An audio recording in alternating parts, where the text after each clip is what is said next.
अस्सलामुअलैकुम जी, सुबह बखैर, good morning public, you're watching. और आप मुझे कहते हैं जनाब सुहाब अफजल और मेरे साथ मौजूद है रिस्पेक्टेड अब्दुल रऊफ साहब। और जनाब अस्सलाम वालेकुम मेरी तरफ से भी। हरमीत आज तबीयत कुछ नासाज है, मेरे ख्याल में वो हमारे साथ नहीं होगा। अगर तबीयत बेहतर हुई तो ज़रूर शामिल हो जाएगा। अच्छा जनाब, आज का मैच डे है। इट्स अ मैच डे, लेकिन हमारी एनर्जी मैच करनी चाहिए। जितनी एनर्जेटिक होकर हम अनाउंस कर रहे हैं कि इट्स अ मैच डे, ये एनर्जी जो है वो आज पाकिस्तानी क्रिकेट टीम में हमें नजर आनी चाहिए। टाकरा 36 का नहीं है, 38 का है, 40 का टाकरा है आज और हमें जीतना है बाय हुक और बाय क्रुक। हाँ, मतलब ये है कि टीम हमारी भी बड़ी मजबूत है, उनकी भी बड़ी मजबूत है। मैंने कल भी जैसे जिक्र किया था, लोग बहुत कह रहे हैं कि डेवन कॉनवे उनका जो ओपनिंग प्लेयर है, बहुत ही डैशिंग किस्म का ओपनिंग प्लेयर है, वो बहुत तेज़ी से रन्स करता है। उसका और शाहीन शाह अफरीदी का लोग कह रहे हैं मैच सबसे पहले तो देखने वाला होगा।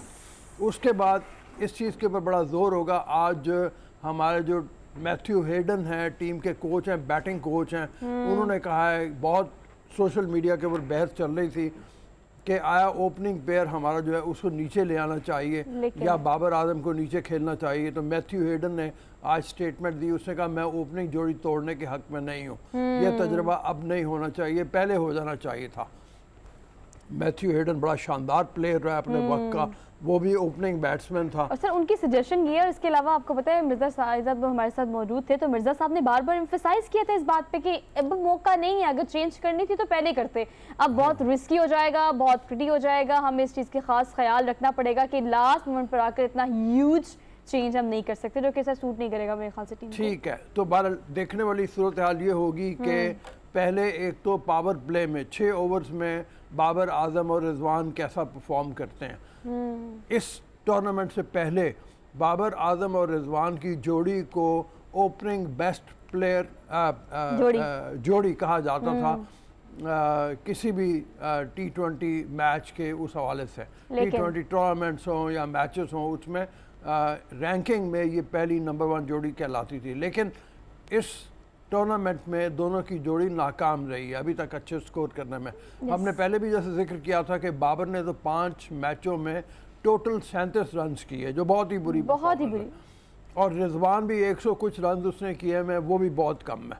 फिर दूसरी बात यह है कि पावर प्ले में तमाम टीमों के बैट्समैन हम जानते हैं कि बड़ी तेज़ी से रन करते हैं, उनका रन रेट बहुत शानदार होता है। हमारे प्लेयर्स का रन रेट भी अच्छा नहीं है। उसके बाद 10 ओवर देखने होते हैं, 10 ओवर्स में कौन किस तरह का परफॉर्म करता है। न्यूजीलैंड के बॉलर्स बहुत ही शानदार हैं और उनके स्पिनर भी बड़े अच्छे हैं। इश सऊदी को ले लें, सेंटनर को ले लें, इश सऊदी लेग स्पिनर है और सेंटनर लेफ्ट आर्म स्पिनर है, दोनों बहुत अच्छा परफॉर्म कर रहे हैं इस टूर्नामेंट में। अभी तक उनकी कारकर्दगी अच्छी रही है। फास्ट बॉलर में भी न्यूजीलैंड काफ़ी बराबर है, वो कम नहीं है, मतलब किसी भी लिहाज से पाकिस्तान के फास्ट बॉलर से। एक वाहिद फास्ट बॉलर हमारा जो शाहीन शाह अफरीदी है, उससे थोड़ा सा वो चूँकि फॉर्म में वापस आ गया, ये बड़ा खुश आइंदा है पाकिस्तानी टीम के लिए। लेकिन सर पूरी टीम का वापस आना, और मैं कहती हूँ अगर आप रिजवान की बात करें, बाबर की बात करें, रिजवान और बाबर आजम की जोड़ी की बात करें, तो for you guys it just a bad day, not bad life at all. तो अगर ये सीरीज थ्रू आउट रही है, तो सर अगर परफेक्ट जोड़ी, इनको ओपनिंग जोड़ी कहा गया है थ्रू आउट जितनी भी इन्होंने सीरीज़ खेली है, तो खुदा करे कि ये आपका कम बैक हो, क्योंकि इस सीरीज़ में वाकई परफॉर्मेंस बड़ी इस तरह से रही है कि हम बहुत क्रिटिक करते रहे हैं, एनालिसिस करते रहे हैं, लेकिन आप लोग उसी चाल से चलते रहे हैं ग्रेजुअली। लेकिन होपफुली कि आज का मैच आपका कमबैक हो और ये जोड़ी जो बड़ी मशहूर है दोबारा से वो उसी कमबैक के साथ, उसी एनर्जी के साथ आए। और आज का मैच सर गालिबन 1 बजे आज का 1 बजे आज का मैच है और बड़ी तैयारियां कर रहे हैं। सर मैं कल देख रही थी, चीफ जस्टिस जो है अता बंदयाल साहब, उन्होंने क्या किया, उन्होंने कल कहा, वकील सारे इकट्ठे हैं, उन्होंने कहा कि भी आप 1 बजे कोई हियरिंग ना रखें, हमने देखना है मैच। तो उनको अंदाजा नहीं था कि मैच भी है आज। आप देखें वकला बरादरी ने बड़ी तादाद में इस चीज़ की इल्तिजा कर दी है कि आज हमें छुट्टी दे दें, आज हम कोई केस नहीं लड़ेंगे, आज हम कोई हियरिंग नहीं करेंगे, आज हम अदालत में पेश नहीं होंगे, बिकॉज मैच बड़ा डिस्टर्ब होता है ऐसे। तो आगे जजेस ने कहा कि आप कार्रवाई जल्दी कर लें ताकि हम भी मैच देख सकें। उन्होंने ये भी कहा हम स्क्रीन लगवा देते हैं आपको अदालत के बाहर, वहाँ बैठ के मैच देखें। तो भाई सारे बड़े एक्साइटेड है, हर तबके फिक्र के लोग, वो टीवी के हो, एक्सवाईजी ऑफिसेज की बात करें, और आज बड़े अरेंजमेंट्स भी किए गए सर, बड़ी बड़ी स्क्रीन्स भी लगाई गई हैं, सिनेमाज भी दिखा रहे हैं। हाँ, सिनेमाज भी दिखा रहे हैं, बड़ी बड़ी स्क्रीन लगाई गई हैं, लोग बड़े शौक से देख रहे होंगे। वैसे मैंने जैसे कहा कि बुकीज भी बड़े सरगर्म है, एक्टिव हुए हैं, और उनमें पाकिस्तान का रेट ज़्यादा है। वैसे अगर देखा जाए पिछले टूर्नामेंट्स के हवाले से, मैचेस के हवाले से, तो पाकिस्तान को थोड़ा सा एज हासिल है। पाकिस्तान ने ज़्यादा मैच जीते हुए न्यूजीलैंड के नस्बत T20 के जब मुकाबले होते हैं, तो वहाँ पे एज है। लेकिन दोनों टीमें बड़ी भारी भरकम टीमें हैं, मतलब इनको इजी नहीं लिया जाना चाहिए। न्यूजीलैंड भी बहुत तैयारी के साथ आई हुई है, और उसके जैसे मैंने कहा कि उसके ओपनिंग बैट्समैन बहुत तेज हैं, बहुत तेजी से रन्स मशीन्स हैं सर पूरी की पूरी। लेकिन सर आप सट्टाबाजी की जो बात, मतलब ऑब्वियसली बुकीज की जो आप बात कर रहे हैं और जिन्होंने शर्तें लगाई हुई हैं, चाहे वो दोस्त है या चाहे वो प्रोफेशनल लोग हैं। सर एक और चीज़ इसका जिक्र आपने कल किया था, आईसीसी की अगर हम स्पेसिफिकली बात करें तो आपने कहा था कि उनको सूट करता है कि इंडिया पाकिस्तान का मैच फाइनल बिल्कुल सूट करता है, ये सूट करता है। और इस चीज़ के बारे में बहुत चहमगोइयाँ की जा रही हैं, ये फायदे में भी बहुत है, बहुत सारे लोगों के नुकसान में भी बहुत है। सेमीफाइनल तो इंशाल्लाह अगर हम जीत जाते हैं तो अगला जो सर हमें क्लियरली व्यू नजर आ रहा है वो ज्यादा डेंजरस नहीं है, वो ज्यादा रिस्की भी है। खैर, होप फॉर गुड, हम अगली बात नहीं करते, अगली बात बाद में करेंगे, जीत के बात करेंगे इंशाल्लाह। अभी बड़ी बेचैनी है, बेताबी है हमारे अंदर कि हम मैच के बारे में बात करते चले जाएं, लेकिन मौका मिला थोड़ा सा और भी बात करेंगे। अभी रनडाउन पहले, सबसे पहले आज देख लें आज का क्या है। आज की हैपनिंग में ये है कि जो रास्ते आप देख रहे हैं कि वो बंद हुए हैं, उस पर अभी एम्फसाइज किया जा रहा है कि सूबाई हुकूमतें जो है वो कोऑपरेट करें। राना सनाउल्लाह साहब ने कल की है जो एक प्रेस कॉन्फ्रेंस इस्लामाबाद में, और वो कहते हैं कि सूबाई हुकूमतें जो है वो कोऑपरेट करें, वरना नताइज बड़े सख्त निकल सकते हैं। वहाँ तक कि वो गवर्नर राज की बातें हो रही हैं कि जनाब बलीगुर रहमान ने कहा कि अगर हालात काबू से बाहर होते हैं तो गवर्नर राज लगाया जा सकता है। यहाँ तक की बात, एक थ्रेट है, एक जो पंजाब असेंबली है ख़ास तौर पे उसके लिए। तो वो जो रोज़ एहतजाज करते हैं लोग, गवर्नर हाउस के बाहर गेट तोड़ के अंदर जाने की कोशिश करते हैं, आग लगा देते हैं, उसके जवाब में उन्होंने ये कहा। हालांकि इमरान खान ने कल ये कॉल दी है कि इस्लामाबाद के अलावा बाकी शहरों से, तमाम शहरों से एहतजाज खत्म कर दिया जाए, लेकिन लोग अभी बात नहीं आ रहे। सर आम लोगों को बड़ी परेशानी होती है, ऑफिस बंद करने पर जाते हैं, रास्ते दाखिली और खारजी रास्तों को बंद करने से लाहौर की सर कारोबारी मराकज़ बड़े डिस्टर्ब हो रहे हैं, हमने ज़्यादातर ये देखा है। तो लोग बड़े परेशानी का शिकार है। ऑल हो हम इसको डिटेल में डिस्कस करेंगे कि क्या क्या आगे सिचुएशन मजीद खुदा न खासा ख़राब हो सकती है या बेहतर हो सकती है। इसके अलावा सर आज एक ट्रेलर होगा हमारे पास, और एवेटार मशहूर डेविड जेम्स कैमरॉन की फिल्म, शानदार फिल्म। पहले एक पार्ट इसका दिखाया जा चुका है और अब ये सेकंड पार्ट है एवेटार का, जिसका ट्रेलर हम आपकी खिदमत में पेश दिखाएंगे। इस पर कोई तबसरा भी लेंगे अब्दुल रऊफ साहब से, हमें किसी एनालिसिस की जरूरत नहीं है। अब्दुल रऊफ साहब को बहुत हॉलीवुड मूवीज पसंद है, और जब भी सर आपकी मौजूदगी में हम तस्करा करते हैं तो हम आपको ज़रूर मिस करते हैं, तो अच्छी सी डिटेल में डिस्कशन करेंगे। इसके अलावा आज के दिन की मुनासबत से आप जब जानते हैं कि आज आपने देखा है नेशनल वे, आपने ओवरऑल हॉलीडे भी अनाउंस की गई है, गवर्नमेंट हॉलीडे है आज, लेकिन हमारी कोई छुट्टी नहीं है। हमने आके आपको खबरें भी देनी है और मॉर्निंग शो भी करना है। हम बैठे हुए, लेकिन हम बैठे इसलिए क्योंकि हमने इकबाल डे सेलिब्रेट करना है। मुफक्कर पाकिस्तान, शायर मशरिक अल्लामा मोहम्मद इकबाल जो है सर, उनका आज जन्मदिन है, और ये इकबाल डे है, 145वां जन्मदिन है इकबाल डे इकबाल का, और उसको हम सेलिब्रेट करेंगे। हमारे साथ कोई ना कोई मारूफ शायर अदीब ज़रूर होंगे। अभी हम आपको सस्पेंस में रखते हैं कौन होगा, लेकिन यह है कि हम इस हवाले से बात करेंगे, इकबाल के फ़लसफ़े पे बात करेंगे, इकबाल की शायरी के हवाले से बात करेंगे, और कोशिश करेंगे कि आपको अच्छे अच्छे शेर भी सुनाएं। लेकिन सर एक मीम में पढ़ी थी जो मैं सुबह सुबह ना मैं शेयर करना चाहती हूँ आपसे भी, लोगों से भी। शायर मशरिक की तस्वीर लगा के नीचे लिखा हुआ था कि छुट्टी तो आप लोगों ने ऐसे ले ली है, ये छुट्टी तो गवर्नमेंट ने ऐसे दे दी है जैसे सुबह सुबह उठ के बांगे दरा पढ़नी है आपने। मतलब आप ये तो अंदाजा करें कि ठीक है छुट्टी तो आपने ले ली, लेकिन इस छुट्टी का मकसद क्या है। उनको तमाम कौम को उस वक्त बेदार करने की जो शायरी थी, बेदार करने का जो तरीका था, जिस तरह से उन्होंने अपनी कौम को बेदार किया, आज एक बार फिर से मैं वही रिकॉल तो नहीं करूंगी, लेकिन सर हमें अशद ज़रूरत है उनको एक बार फिर से पढ़ने की, उनके फ़लसफ़े को, उनकी सोच को। तो ये छुट्टी का दिन जो है ज़रा थोड़ा सा सर्व करें और सोचें कि आखिर उनकी सोच क्या थी जिसकी वजह से पाकिस्तान जो है वो मार्ज़ वजूद में आया। जिस तरीके से इकबाल ने कौम को पैगाम दिया, मैं मतलब हमेशा उनके शेर पढ़ता हूँ कि मेरी सुराही से कतरा कतरा नए हवादिस टपक रहे हैं, मैं अपनी तस्वीर है रोज़ व शब का शुमार करता हूँ दाना दाना, न था अगर तू शरीक महफिल, कसूर तेरा है या कि मेरा, मेरा तरीका नहीं कि रख लूँ किसी की खातिर मैं शबाना। कि जो दुनिया है इसमें हर लम्हा हर लहजा नई चीज़ें हो रही हैं, Yes. नई साइंटिफिक इन्वेंशन हो रही हैं। हम अक्सर अपने डेली डोज में उसका जिक्र करते रहते हैं इन्वेंशंस का। Technologies अगर आप उसमें शरीक नहीं होगे तो पीछे रह जाओगे।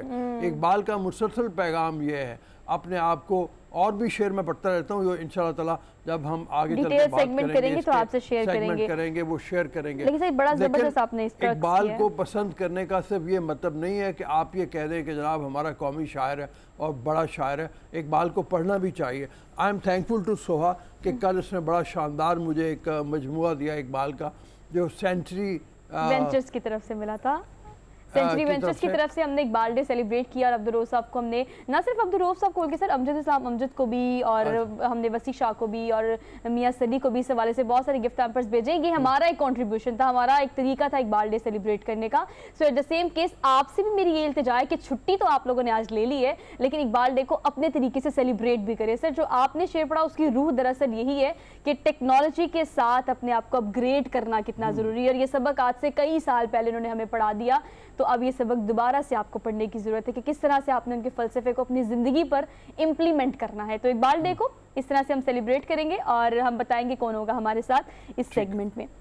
अच्छा जी, इसके अलावा आपको पता है कि अल्ट्रा प्रोसेस्ड फूड जो होता है वो ज़्यादा इस्तेमाल करने से आपकी सेहत कितनी मुतासिर होती है, और सर इसके साथ एक और बात की ज़िंदगी कितनी कम हो जाती है। हाँ। इस बात का हमें अंदाज़ा नहीं। पेट तो भर जाता है, ज़िंदगी कम हो जाती है, और हम जीते इसीलिए। तो अब आपको ख्याल करना पड़ेगा कि ये वो सब बहुत बुरी तरीके से लोग मुतासिर हो रहे हैं, और जब तक उनको पता लगता है कि अल्ट्रा प्रोसेस्ड फूड जो है वो हमें इतना डैमेज कर चुका है तो बहुत देर हो जाती है। तो ये एक अलार्मिंग सेगमेंट होगा जो हम लोग आप लोग के लिए ऑर्गेनाइज कर रहे हैं और बताएंगे कितना नुकसानदेह होता है आपके लिए। और इसकी क्वालिटी के हवाले से क्वांटिटी के बारे में भी बात करेंगे, फिर इसकी वैरायटीज़ के बारे में भी बात करेंगे, इसलिए कि जो दुनिया में नए फास्ट फूड चेन्स बन रहे हैं, खाने की चीज़ों में तेज़ी आ रही है, मुख्तलिफ जो कंपनियां हैं वो सामने आ रही हैं, प्रोसेसिंग फूड की होती है, तो असरात भी उतने बुरे पड़ रहे हैं। बिल्कुल ऐसे और वो सेहत के ऊपर कितने ज़्यादा तासुर छोड़ते हैं बुराई का, उस हवाले से भी हमने बात करनी है। मतलब इरिवर्सिबल हो सकते हैं। माओ को खास तौर पे देखना चाहिए, जो छोटे बच्चों को बगैर सोचे समझे कि जल्दी है जनाब, चीज़ फ्रिज से निकाली, उसको जल्दी जल्दी तला और बच्चे के हवाले कर दिया, वो बहुत नुकसान। इंस्टेंट फूड के चक्करों में आप उनकी उम्र कितनी कम कर रही हैं, माओं को जानने की जरूरत है। डिटेल में सेगमेंट करेंगे और आपसे शेयर करेंगे। इसके अलावा सर हमने कल भी इस चीज़ का जिक्र किया था, हम उनसे कनेक्ट नहीं कर पाए थे, लेकिन हमारा प्लेटफॉर्म हमेशा मैं आपसे कहती हूँ इन लोगों के लिए जो मुनफरिद काम करते हैं और फलाह बहबूद, इंसानियत की फलाह बहबूद के लिए काम करते हैं। एक ऐसा इदारा है आइकन इंस्टीट्यूट जो कि खवातीन को बाइक चलाना सिखाता है, जो मैं भी सोच रही हूँ सीख और लेते भी हैं। फनी उनकी लिहाज से तरबियत उनकी करते हैं। आज कोशिश करेंगे ज़रूर इस हवाले से बात हो जाए।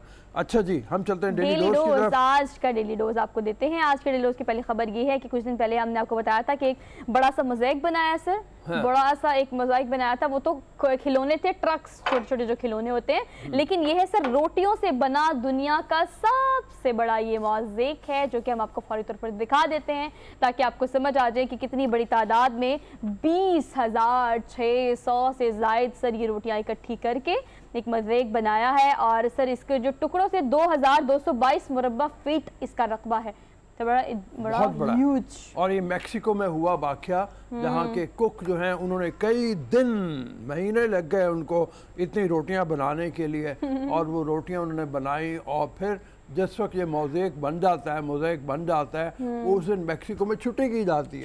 सबसे बड़ी बात ये है सर, एक फेस्टिवल के हवाले से खास तौर पे ये करते हैं कि ये फेस्टिवल एक मनाया जाता है, और वो फेस्टिवल मेक्सिको में मनाया जाता है, और उस दिन की मुनासबत से उन्होंने ये जो है बहुत अरसे से प्लान किया। और मैंने जैसे आपको बताया कि 20,600 से ज़्यादा रोटियाँ, बड़ी रोटियाँ होती हैं सर, बनाने वाले लोगों की तादाद भी उतनी होगी, सबने मिलकर बनाया, और बनाने के बाद ये रिकॉर्ड भी कायम किया है। ऐसी बात नहीं कि सिर्फ उन्होंने मोज़ेक बनाया है, Guinness book of world record में जनाब अपना नाम भी इन्होंने दर्ज कराया है, ये हमने आपको दिखा भी दिया है। सर वैसे बहुत इंटरेस्टिंग लग रहा है, दिलचस्प भी है और हैरत कुन भी है। और देखो कितनी आम सी चीज़ लगती है।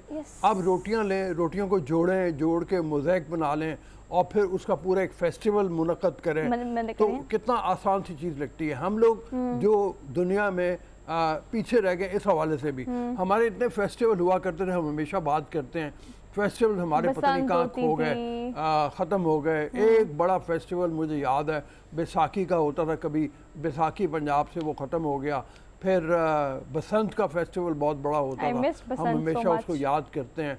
अब वो भी ख़त्म हो गया, तो रहा कुछ नहीं है। लोगों के लिए, कौमों के लिए एंटरटेनमेंट के मौके होने चाहिए। बिल्कुल होने तो चाहिए। एंटरटेनमेंट के मौके ना हो तो फिर दिल में एक तड़प सी, कसक सी रह जाती है, कमी रह जाती है।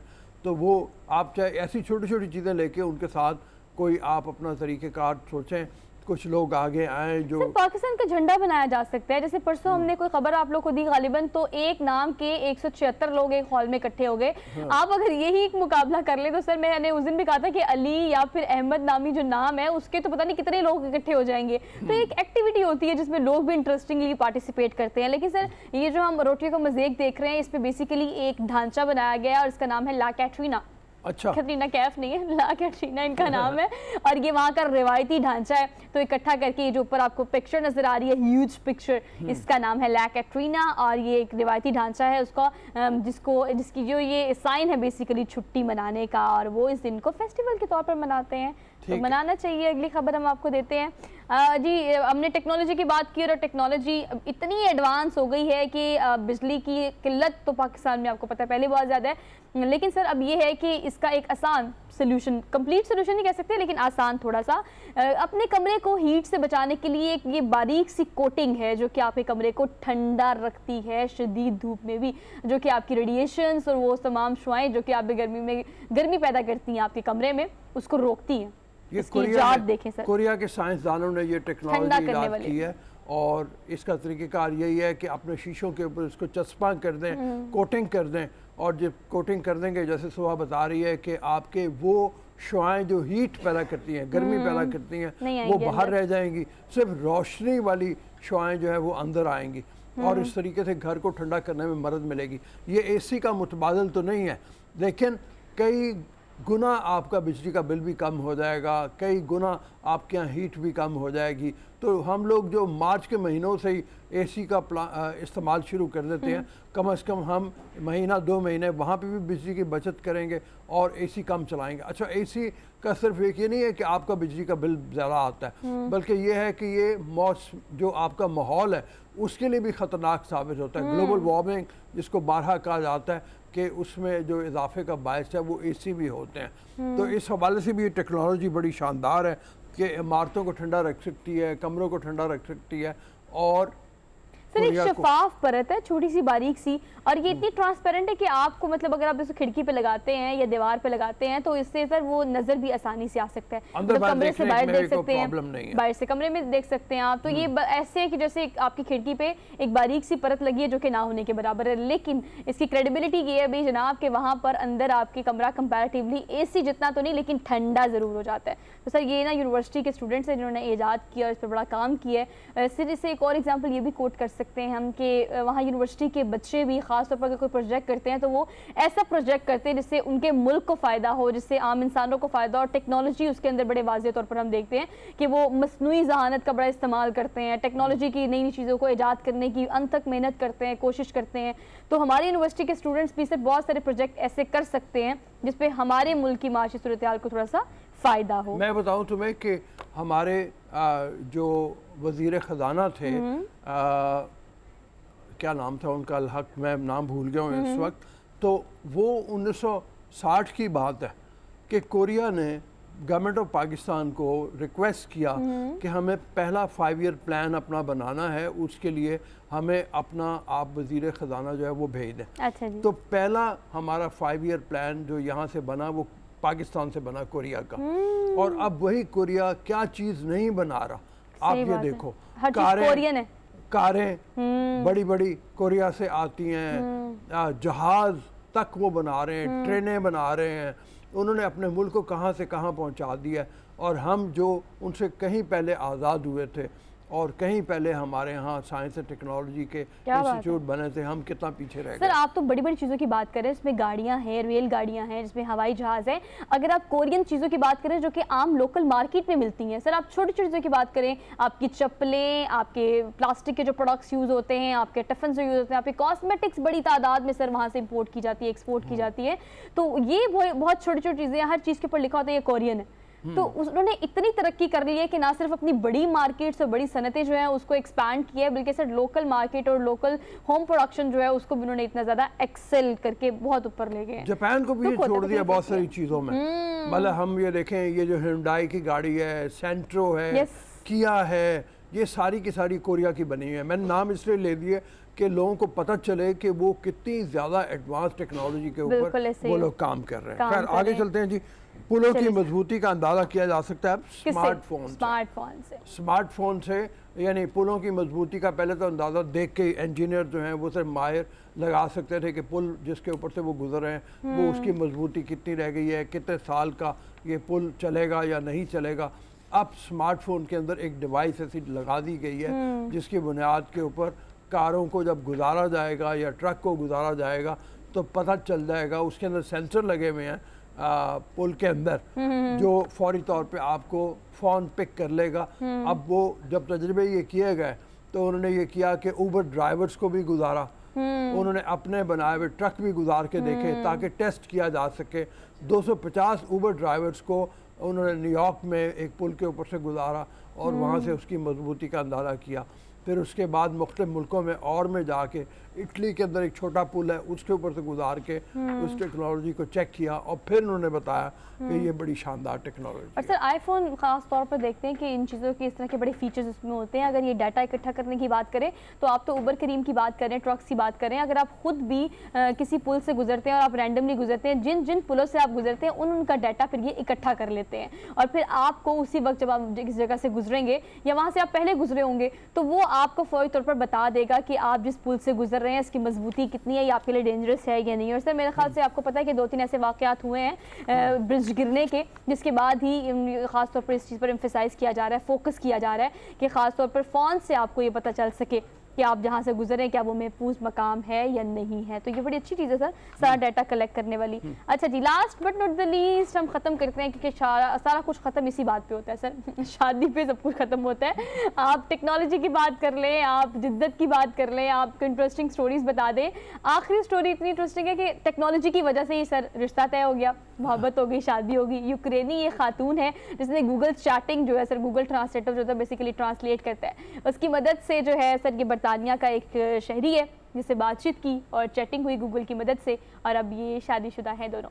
Happy married life. इश्क ना पूछे दीन धर्म ते, इश्क ना पूछे जाता, तो वो ना इश्क ने दीन धर्म पूछा, ना जात पूछी और ना उम्र पूछी। क्योंकि जो नौजवान है बरतानिया का वो 27 साल का है और ये खातून यूक्रेन की जो है ये 37 बरस की है और इनकी 15 साल की बेटी भी है। अब इनकी शादी होने जा रही है और दोनों तरफ के लोग बड़े एक्साइटेड हैं मतलब इस मामले में। सर ये एक्सेप्टेंस मुझे बड़ी अच्छी लगती है। मतलब मैं ये नहीं कह रही हूँ कि हमारा माशरा और ऑब्वियसली इस्लाम बहुत सारी रूल्स रेगुलेशंस टर्म्स कंडीशन इस्लाम की जो है शरीयत की जो है वो हमें कीप इन माइंड रखनी चाहिए, लेकिन सर हमारा इस्लाम बड़ा आसान दीन है, हमने वैसे मुश्किल भी बना दिया। अब देखिए आप खबर दे रहे हैं फौरी तौर पर उसकी बेटी का जिक्र किया जाए, इर्द गिर्द के रिश्तेदारों का जिक्र किया जाए, तो ना उम्र देख रहे हैं बल्कि एक दूसरे को सपोर्ट कर रहे हैं कि आपकी ज़िंदगी है, गो हेड, आगे बढ़ो, मूव ऑन।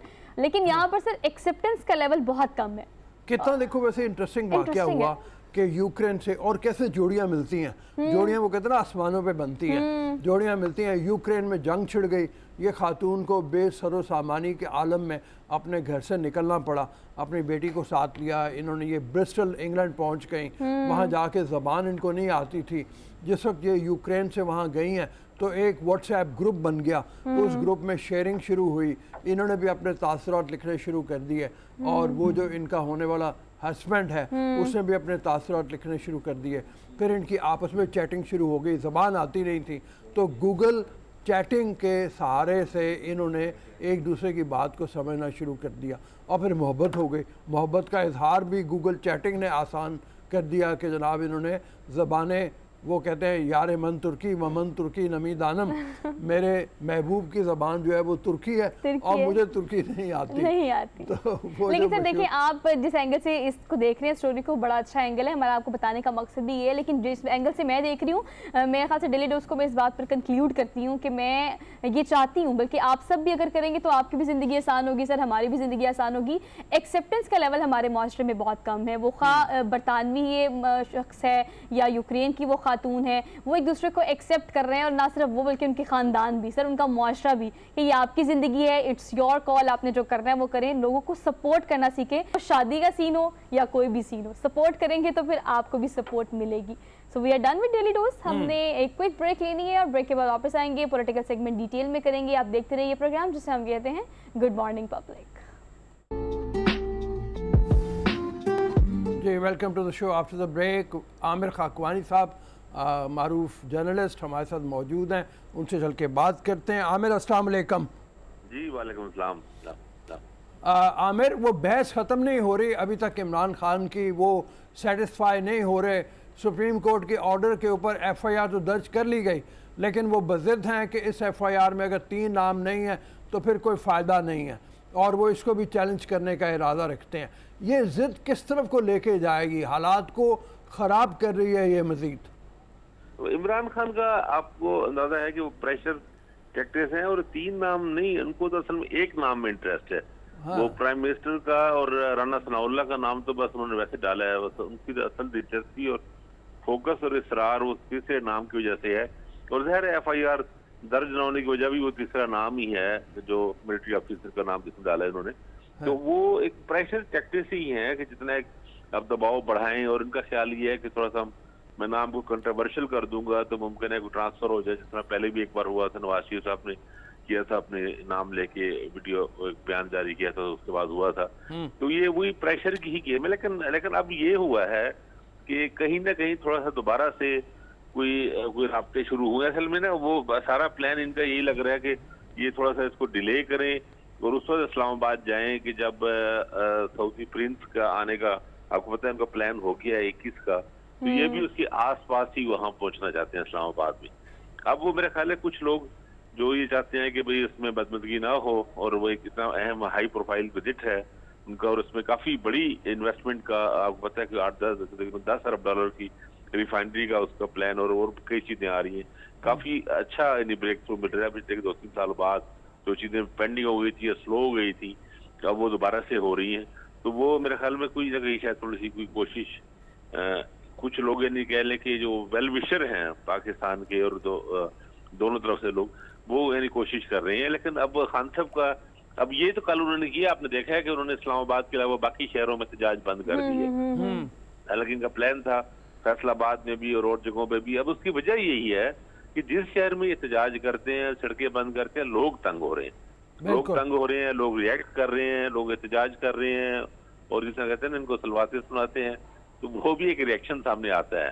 तो अब उनका सिर्फ इस्लामाबाद में, अब इस्लामाबादियों के लिए अल्लाह ताला उनकी जिंदगी एहसान करे, उनके लिए खासा मुश्किल वक्त है अभी लगता है कि अगले 2 हफ्ते तक उनको भुगतना पड़ेगा, क्योंकि असल इनका प्लान ये है कि इस्लामाबाद में एंटर हुए बगैर बाहर की सड़कें बंद कर दी जाए, सारी मरी रोड बंद कर दी जाए, और वो इस्लामाबाद की जहाँ जहाँ हो सकती हैं, फैजाबाद से भी और जगहों से भी रास्ते बंद कर दिया ताकि शहर चौक हो जाए। जिस सर आपको क्या लगता है जो आप कह रहे हैं इससे आखिरकार फायदा क्या होगा, या ये सब कुछ करने का जो मेन टारगेट आपको बज़ाहिर नजर आ रहा है वो क्या हो सकता है? जैसे आपने भी कहा कि इस्लामाबाद के अलावा बाकी कॉल ये दी गई कि तमाम जो रास्ते हैं वो खोल दिए जाए, एहतजाज खत्म कर दिया जाए। अगर आपने कहा कि राब्ते हो रहे हैं, अगर हमने मुफाहमत की सियासत पर ही इत्तफाक करना है तो फिर ये सारे चीज़ें सिर्फ इसीलिए की जा रही है कि मुँह से निकाल दिया, एक दफ़ा कह दिया कि लॉन्ग मार्च करना है और ये मेरा आखिरी फैसला है?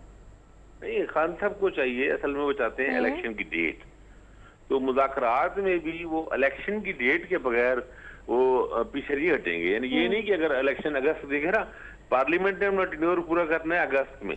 जी जी। अगस्त में अगर अब आप देख लें, अब नवंबर है तो अगस्त में तकरीबन 10 महीने पड़े हैं, और 10 में अगस्त टेन्योर खत्म हो, और उसके बाद यानी अक्टूबर नवंबर में इलेक्शन बनते हैं अगले साल।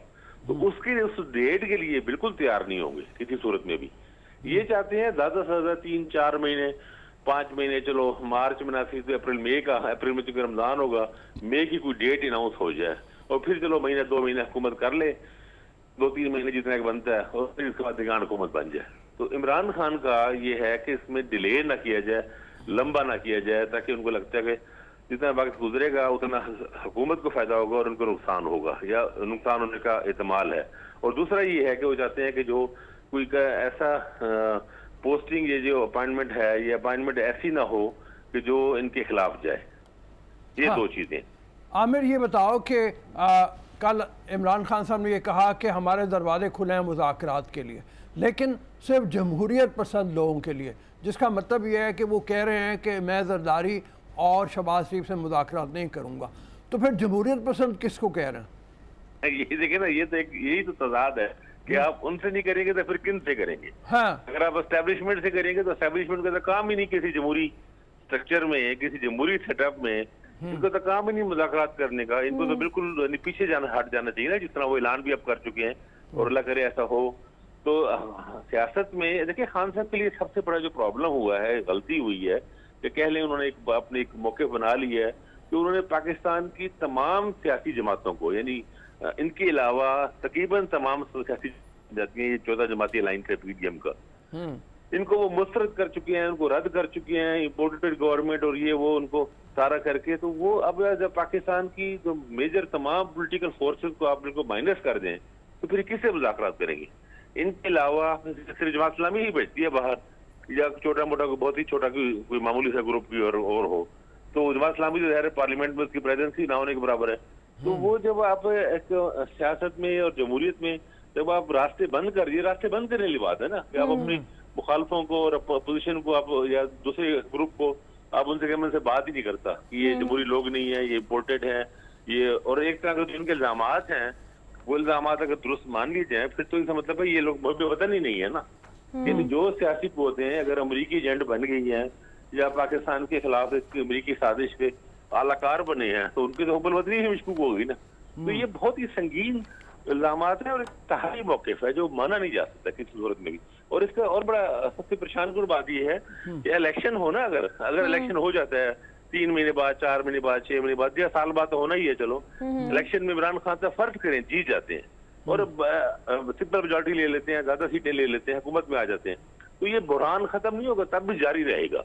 क्योंकि ये जो पीडीएम है ये तब अपोजिशन में आ जाएगी, इससे वो बात नहीं करेंगे, उसको महबूबन और गैर जमहूरी लोग सब लोग समझेंगे, तो फिर ये सियासत मुल्क चलेगा कैसे? तो वन पार्टी सिस्टम तो पाकिस्तान में नहीं बन सकता। पाकिस्तान का ना ऐसा स्ट्रक्चर है, ना यहाँ लोगों का मिजाज है, मुमकिन ही नहीं कि चीन की तरह का सिंगल पार्टी सिस्टम यहाँ पे आ जाए।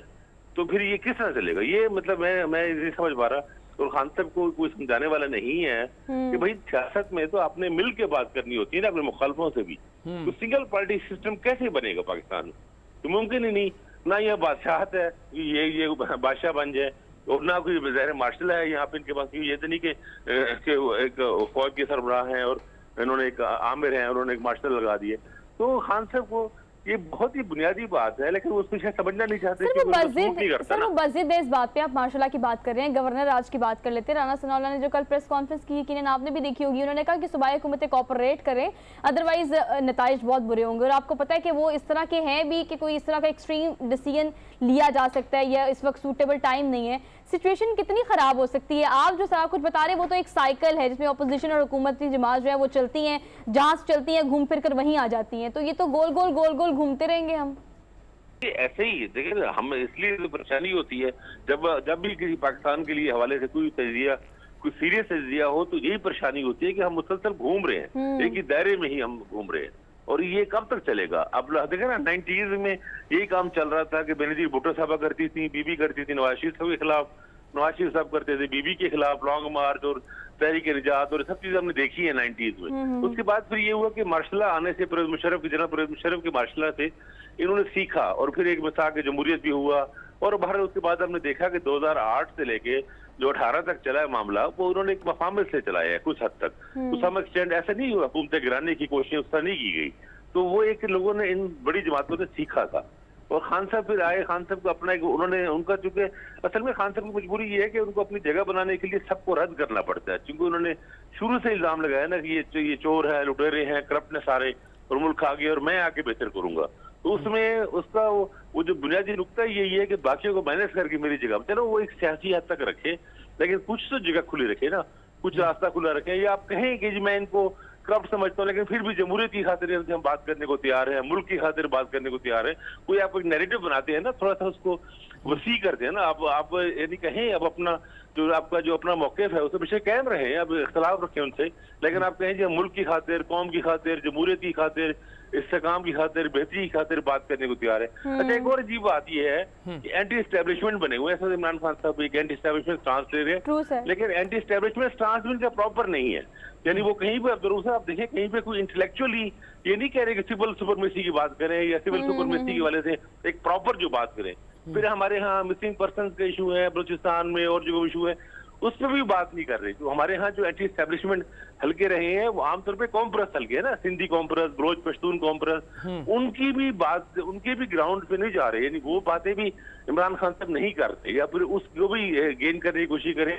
और इनको चाहिए कि देखें, आपने अगर सिविल सुपरमेसी लानी है, आपने एस्टेब्लिशमेंट को उधर पीछे करना है और आप एक स्ट्रक्चर को मजबूत करना है, तो फिर आपको कुछ स्लोगन तो बनाए ना, 2-3 चीजों पे कॉमन पॉइंट इकट्ठा करें, आप तजवीज़ करें, आप ये सजेशन दें कि हाँ जी ठीक है हमारी अब लड़ाइयाँ होती रहेंगी, लेकिन सिविल सुपरमेसी और सियासतदान और पार्लियामेंट और ये फैसले होने चाहिए, मुंतखब वज़ीर-ए-आज़म को फैसले होने चाहिए, इस पे कम अज़ कम पीडीएम और तहरीक इंसाफ में इत्तफाक राय पैदा हो, इसमें भी बात करें। और ये इमरान खान को बात करनी चाहिए, क्योंकि सबसे बड़ा इस वक्त एंटी एस्टेब्लिशमेंट का एजेंडा इन्होंने उठा रखा है। तो ये अगर बात करें तो कम अज़ कम कहीं पर कंसेंसस हो और वाकईतन एस्टेब्लिशमेंट थोड़ा सा बैकफुट पे जाए, वो भी नहीं है। और सिर्फ एक शॉर्टकट, आप देखें ना खान साहब का जो एक प्रॉब्लम है कि वो शॉर्टकट चीजों में जाते हैं, लंबी चीजों में नहीं जाते, वो लॉन्ग टर्म हमेशा चीजों से वो घबराते हैं या उस पर मेहनत नहीं करते, थोड़ी सी ज़हनी अरकरेजी नहीं करते। इनके साथ भी लोगों में देखे ना, कोई ऐसा बंदा है ही नहीं जो जिसका कोई इंटेलेक्चुअल प्रोफाइल हो या थोड़ा सा कोई उनको मशवरा दे सके कि आपने अगर एंटी एस्टेब्लिशमेंट ही बनना है, आपने डायरेक्ट हार्ड हिटिंग ही करनी है, तो भाई प्रॉपर कोई इंटेलेक्चुअल डिस्कोर्स तो पूरा बनाओ ना, एक पूरा आपके पास एक नैरेटिव तो पूरा बने ना। नैरेटिव भी आधा और कच्चा पक्का ही है, यानी ये भी नहीं कि आप एंटी एस्टेब्लिशमेंट भी खड़े हैं उस बुनियाद पे, उस पे कम अज़ कम आप फिर अपनी कॉम्प्रेस हल्कों में अपनी ब्रॉड करें ना, वसी करें अपनी बेस को। आप सिंध में जाएं, अब सिंधियों के साथ बात करें, इंटीरियर सिंध में जाएं, अब सिंधी इंटेलेक्चुअल से मिलें, आप बलूचिस्तान जाएं, वहाँ के जर्नलिस्टों से, बलोच जो अदीब हैं, शायर अदीब, दानिशवरों से मिले, पश्तून कॉम्प्रेसों से मिले, ताकि फिर आपके पास पीछे सपोर्ट के लिए हो तो सही ना, आपके पास वो इंटेलेक्चुअल लोग ही हों जो बात करें, जो चाहते हैं कि एस्टेब्लिशमेंट के रोल को डिफाइन किया जाए, रीडिफाइन किया जाए, और सिविल सुपरमेसी की बात करें, जमहूरी सियासी बात करें, फिर पंजाब में बलदाती इलेक्शन कराएं, आप लोकल बॉडीज को मजबूत करने की कोशिश करें। मतलब एक पूरा हर काम करने का तरीका होता है ना, तो वो भी नहीं कर रहे हैं ना। मेरा तो इतराज ये है कि भाई अगर एंटी एस्टेब्लिशमेंट बनना है तो उसके भी तकाजे तो पूरे करो ना, वो अपनी मर्जी से चीजों को मोड़ तोड़ के निकाल लो। हाँ, तजाद ऐसा है कि एक तरफ एंटी एस्टेब्लिशमेंट नैरेटिव बना रहे हैं, दूसरी तरफ मांग भी उन्हीं से रहे हैं, कह रहे हैं कि मतलब अगर मुझे 2/3 अक्सरियत ना मिली तो वो भी नहीं होगा। बहरहाल आमिर, बहुत मेहरबानी, थैंक यू आपके टाइम के लिए। अब ये जो बात है तजाद की, जैसे हम कह रहे हैं कि 2/3 अक्सरियत दें, वो दें, पॉलिटिकल पार्टी से बात नहीं कर रहे, 2/3 अक्सरियत के बगैर कहते हैं मुझे हुकूमत एक्सेप्टेबल ही नहीं है। अच्छा, इसी तरह से मतलब बार बार राब्ते करते हैं उनसे, बजाय इसके सियासतदानों के इस्टेब्लिशमेंट से राब्ते करते हैं, रातों की तारीकी में उनको मिलते हैं, जाके उनसे डिमांड करते हैं कि जी मुझे हुकूमत चाहिए और इलेक्शन करवाएं, इलेक्शन भी ऐसे करवाएं जिसमें मैं जीतूं। सर ये मोहब्बत का वो तकाज़ा है जिसमें हम आपके बगैर भी नहीं रह सकते और आपके साथ भी नहीं रह सकते। ये वो हाल है इमरान खान साहब का। लेकिन बिल्कुल ठीक आप कह रहे हैं कि नैरेटिव इस वक्त बुरी तरह फेल हो गया, अगला नैरेटिव तैयार नहीं है उनके पास, वो सिर्फ बात कर रहे हैं, ऐसी बात जो लोगों पर असर रखे वो अब नज़र नहीं आ रही। हमने क्विक ब्रेक लेनी है, वापस आते हैं। Keep watching good morning public. अस्सलाम वालेकुम जी। ब्रेक के बाद हमारी बड़ी खुशबख्ती है कि इफ्तिखार आरिफ साहब हमारे साथ मौजूद हैं और इकबाल डे के हवाले से गुफ्तगू करेंगे। 145वां जन्मदिन है इकबाल का और उस हवाले से हम उनसे बात करना चाहेंगे। हमारे साथ मौजूद हैं इफ्तिखार आरिफ साहब। अस्सलाम वालेकुम इफ्तिखार साहब। सलाम, कैसा मिजाज है आपका? खैरियत से? जी अल्लाह का शुक्र है। बिल्कुल। ये फरमाइए कि बड़े ज़ौक़ शौक़ से हम इकबाल डे मनाते हैं और आम आदमी से भी जब बात करते हैं कि इकबाल आपको पसंद है तो वो बड़े ज़ौक़ से कहता है, शौक़ से कहता है कि जी बिल्कुल पसंद है। उनसे कहा जाए कि कोई 4 शेर अच्छे इकबाल के सुना दीजिए, वो उनको आते नहीं हैं। तो क्या हमने मतलब अपने जिस तरीके से नई नस्ल को शिफ्ट करना चाहिए था, हमें इकबाल के विरसे को उन तक पहुंचाना चाहिए था, हमारी कोताही रह गई, क्या कमी क्या रह गई? देखिए, ये बहुत ही अहम सवाल है कि इकबाल का नाम ज्यादा लिया जा रहा है, मगर उनका जो दायरे असर और नफूज है वो सिकुड़ता जा रहा है। जी उसका बुनियादी सबब ये है कि जो इकबाल का कलाम है उसका 60% हिस्सा जो है वो फारसी में है, जी यानी असरार खुदी और रमूज बेखुदी और पश्च बायत कर्द और ज़ुबूर अजम और बगान हिजाज और मसनवी, यानी वो सब जो है वो फारसी में, चुनांचे फारसी का यहाँ से जनाजा निकाल दिया आपने। जी और बिल्कुल दानिशगाहों से फारसी खत्म हो गई, यूनिवर्सिटियों से भी और नीचे की सतह से भी फारसी खत्म हो गई। नतीजा ये हुआ कि बिल्कुल एक पूरी नस्ल जो है वो फारसी से बेगाना है। दूसरा उनका काम है अंग्रेजी में reconstruction of religious thought in Islam, जी वो बिल्कुल। अंग्रेजी भी समझ में नहीं आती, इसलिए कि यानी इस्लाम अंग्रेजी में समझ में जरा मुश्किल से आता है। वो फलसफे की किताब है और वो बहुत अहम किताब है, यानी 20वीं सदी की जो बड़ी किताबें हैं मुस्लिम नरेटिव की, उसमें उसका भी शुमार होता है, लेकिन वो भी नहीं समझ में आता। अच्छा, उर्दू जो है वो भी उनकी फारसी आमेज है, आसानी से समझ में नहीं आती। चुनाचे असातिज़ा को मैं जाता हूँ मुज़ाकरों में और मैं देखता हूँ कि जो उर्दू के दानिशगाहों के असातिज़ा जो हैं वो भी कलाम इकबाल गलत पढ़ते हैं और सेहत के साथ पढ़ने से कासिर हैं। नतीजा ये है कि रफ्ता रफ्ता जो बात बहुत होती है और जिक्र बहुत होता है, मगर शुमारे निकलते हैं और वही बातें दोहराई जाती हैं, जो तकरीरों में वही लिखी जाती हैं जो बातें हो चुकी हुई। इतने बड़े शायर हैं वो कि 20वीं सदी में 2 आदमी हैं जो इस वक्त मुसलमानों के स्पोक्समैन हैं। एक वो स्पोक्समैन है जो समझिए मिडिवल पीरियड को की नुमाइंदगी करते हैं, वो हैं जलालुद्दीन रूमी। और दूसरे स्पोक्समैन हैं अल्लामा मोहम्मद इकबाल जो मॉडर्निज्म को रिप्रेजेंट करते हैं। बदकिस्मती ये है कि हम नाम ले, यूरोप में जब भी इस्लाम पर कोई तनकीद वगैरह होती है तो उसमें जिन लोगों के नाम जिक्र में आते हैं उसमें इकबाल भी हैं कि इनकी फिक्र ने मुसलमानों को शायद मुत्तहिद किया और उन्होंने मिल्लत की बात की और जिहाद की बात की और बेदारी की बात की, और उन्होंने मगरिब से बेदारी का जज्बा पैदा करने में इकबाल ने बुनियादी किरदार पैदा किया। और मुस्लिम शनाख्त और मुस्लिम उम्मा के इत्तेहाद पर इकबाल ने बहुत बात की, यानी विज़ मगरिब के खिलाफ गोया महाज जो है वो उन्होंने।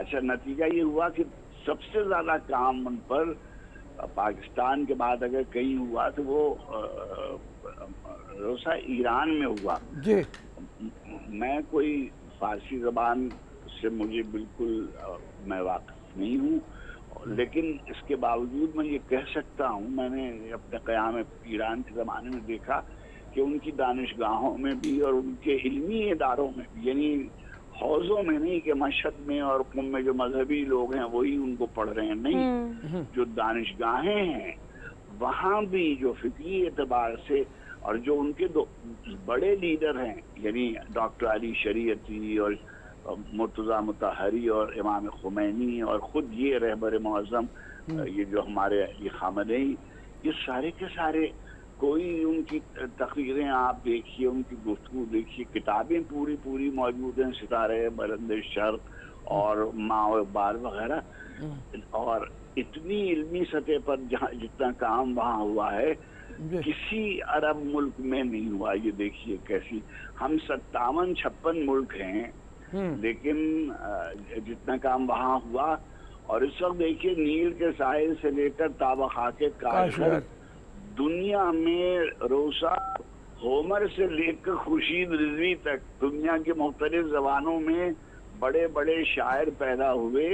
किसी एक ने किसी मिल्लत को मुस्तहकम नहीं किया, किसी एक के नज़रिए की बुनियाद पर कोई मुल्क कायम नहीं। पूरी तारीख में, मालूम तारीख में कोई ऐसा एक मुल्क आप नहीं बता सकते जो किसी शायर के तस्वुर की बुनियाद पे कायम हुआ हो। 1930 में खुतबा इलाहाबाद जी, जी। और 1940 में करारदाद पाकिस्तान और 47 में पाकिस्तान। तो जी। इतने बड़े शायर के साथ हमने जो किया है वो तारीख हमें कभी भी नजर माफ नहीं करेगी। जी। हम नाम लेते हैं इकबाल का, मगर सब काम वही करते हैं जो इकबाल ने जिससे मना किया। अच्छा, ये फरमाइए, अब बहुत से सवाल हैं और वक्त भी हमारा बस ऐसे ही होता है, तो ये फरमाइए कि जैसे आप मिलत को इत्तेहाद वाली बात कर रहे थे, तो फ़लसफ़ा तत्बीक उनका जो है उस बारे में बहुत बात की जाती है, और वो कहते हैं कि जिस वक्त इकबाल ने अपना फ़लसफ़ा तत्बीक का जो है वो पेश किया, उस वक्त मुसलमान दो ग्रोहों में बटे हुए थे। एक तो वो लोग थे जो अंग्रेज़ी बिल्कुल पढ़ने लिखने से, और जिसको आप ये कहिए कि देवबंद का स्कूल हो गया, और वो लोग थे दूसरे रशीद रज़ा हो गए, कमाल अतातुर्क हो गए, वो लोग थे जो मॉडर्नाइजेशन और उसकी तरफ बात कर रहे थे। तो इकबाल ने दोनों को मिलाया, फिर मुख्तलिफ गिरोह जो थे उनको आपस में इकट्ठा किया। उसकी कितनी ज़्यादा अहमियत आप समझते हैं उस फलसफे की? देखिए, इकबाल ने इस तरह का जिसकी तरफ आपने इशारा फरमाया, उनके ऊपर जो असरात थे वो इन लोगों के थे। आपने रशीद रजा का नाम लिया, रशीद रजा जमालुद्दीन अफगानी के स्कूल से ताल्लुक रखते हैं। जी, जी। अच्छा, रशीद रजा और एक तुर्की, यानी उन्हें आप फलसफी न कहें, मुफक्किर, उनका नाम था जिया गोखले, जी। और वो इकबाल के यानी जो बुनियादी माखज़ हैं उसमें वो शामिल थे। और देखिए, हमारे यहाँ जो मैंने एक लफ्ज़ इस्तेमाल किया था कि जो हमारे तर्जुमान हैं इस्लाम के, वो ज़्यादातर वो हैं जो मजहबी इदारों के निकले हुए हैं। इकबाल उन लोगों में हैं कि जिन्होंने पूरी तालीम की जर्मनी की और बरतानिया की और यहाँ भी अंग्रेज़ी की, यानी फ़लसफ़े और मगरिब के बारे में, फ़लसफ़े मगरिब के बारे में कोई दूसरा आदमी, यानी मुमकिन है मजहबी लोग उनसे ज़्यादा पढ़े हों फ़िक़े को और तारीख़ को, मगर दोनों रवायतें, यानी मगरिब की दानिश की रवायत और मशरिक़ की दीनी रवायत, इन दोनों रवायतों को जैसा इकबाल ने पढ़ा था, कोई दूसरा एक आलिम दीन आप पूरे आलम इस्लाम में नहीं दिखा सकते, और कोई मगरिब में ऐसा आदमी नहीं दिखा सकते जो मशरिक़ी रवायत से इतना वाकिफ़ हो जितना वो वाकिफ़ हो। आप अगर उनके रिजाल को ही देखिए, यानी उनकी किताबों में, उनके खुतूत में, उनकी शायरी में, रिकंस्ट्रक्शन में जो नाम आ गए हैं, जितने फलासफा के नाम आ गए हैं, जितने साहिबान दानिश के नाम आ गए हैं, और जितने मुख्तलिफ फिक्र के लोगों के नाम, अभी देखिए मैं आपसे अर्ज करूँ, तशय्यो है, फ़िक़्ह जाफ़रिया है, जी जी, कोई दूसरा अहले तशय्यो का शायर मनाक़िब अहले बैत में इतना रासिख नहीं है, ये मैं आपसे दावे के साथ फोन पर, टीवी पे कह रहा हूँ, जिसने आले मोहम्मद के बारे में उस तरह की शायरी की हो जैसी इकबाल ने की। अच्छा, क्या है, इससे दोनों एक दूसरे के करीब आए। उनकी मजलिसों में उनके अशार पढ़े जाते हैं। ईरान में उनकी जो मसनवियाँ हैं, हज़रत अली करमल्लाह वजहू के बारे में, सैयदा फातिमा सलामुल्लाह अलैहा के बारे में, इमाम हुसैन अलैहिस्सलात तस्लीम के बारे में, यानी आपने भी जिक्र किया कि जो दर्ज सगीर के जो मसलक के लोग हैं, देखिए बैक वक्त वो उलमा, देवबंद के उलमा से भी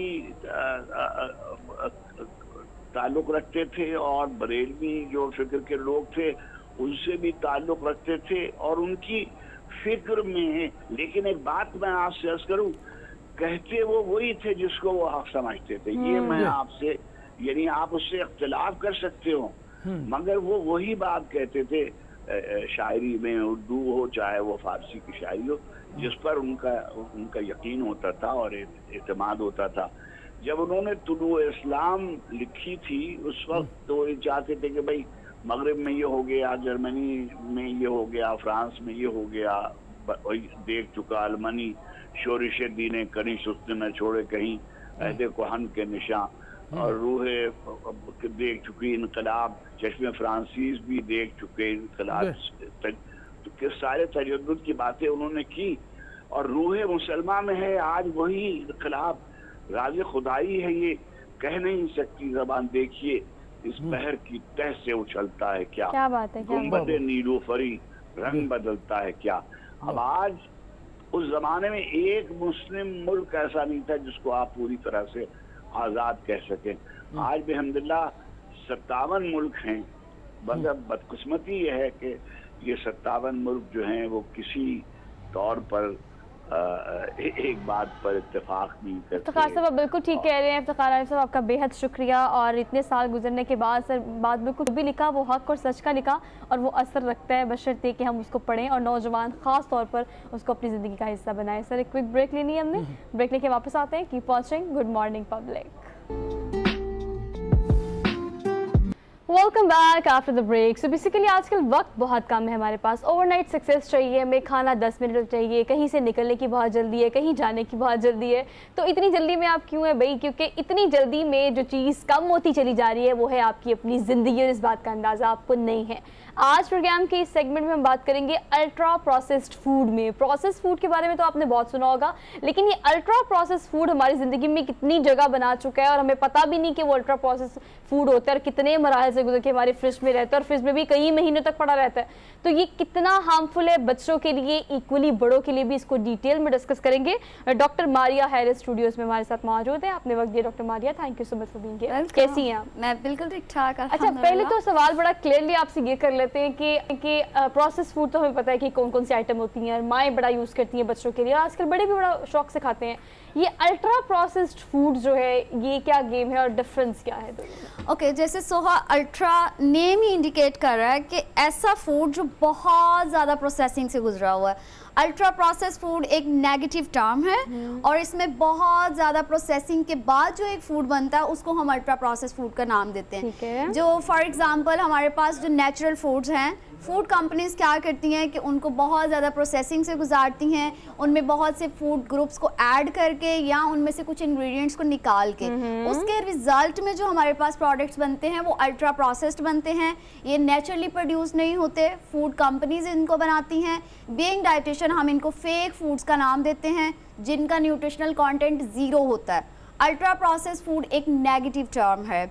ऑलराइट, इसमें हमारी आती हैं, मैं आपकी बात को इंटरप्ट कर रही हूँ। फॉर एग्जांपल मैं नाम तो किसी कंपनी की बिल्कुल मेंशन करके आपको नहीं कहूँगी, लेकिन कुछ नाम बताइएगा जो कि हमारी ज़िंदगी में अगर हम किसी होटल रेस्टोरेंट में जाते हैं या घर में रहते हैं जो इस्तेमाल करते हैं। देखिए, अल्ट्रा प्रोसेस फूड हर जगह हमें मिल रहे हैं। अब तो ये अनरियलिस्टिक है कहना कि आप अल्ट्रा प्रोसेस फूड को अपनी डाइट से निकाल दें। अल्ट्रा प्रोसेस फूड में हमारी कैंडीज आती हैं, हमारे बिस्किट्स आते हैं, हमारे चॉकलेट्स आते हैं, आइसक्रीम आती है, पिज्ज़ाज आते हैं, शार्माज आते हैं, आपके कैन फ्रूट्स आते हैं, कैन वेजिटेबल आते हैं, फ्रोजन प्रोडक्ट्स आती है, आपके नगेट्स आते हैं। मतलब इर्द गिर्द यही सब कुछ है। बिल्कुल, हर जगह डरा दिया मैं आपने डरा दिया है। हकीकत ये मतलब है। हर वो चीज जो हमारे इर्द गिर्द मौजूद है हम उसे अल्ट्रा प्रोसेस्ड फूड कहेंगे। यस, बिल्कुल। अब तो ये बिल्कुल ही अनरियलिस्टिक है। मैं अपने पेशेंट को कह दूं कि आप अपनी डाइट से बिल्कुल ही अल्ट्रा प्रोसेस फूड को निकाल देना, ये तो नामुमकिन सा हो गया।